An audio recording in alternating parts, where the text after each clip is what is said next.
The Casteñada series is named for the very first man who ever owned and lived in the Adobe. His name was Don Juan Casteñada. The home was built by the Vallejo brothers and gifted to him. He was their secretario, their secretary, and apparently he disappeared from Sonoma only months after receiving the house. These are field blends, and they're Rhône varietals, so they break from our tradition or our focus on Pinot Noir and Chardonnay, so they're sort of like our party wines, if you will.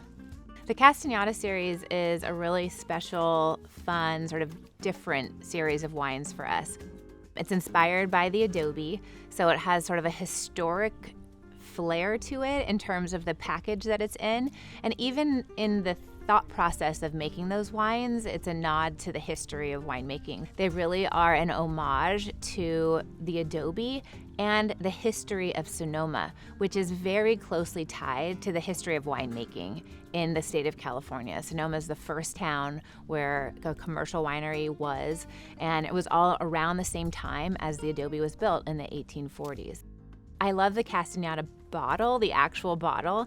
It is reminiscent of the remnants of bottles that we found in the archaeological digs that we did at the Adobe. When we were digging through the garden, we found tons of wine bottles and whiskey bottles.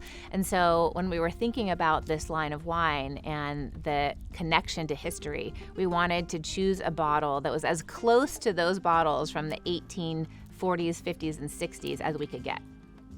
You enjoy them with your friends and family. They're fantastic.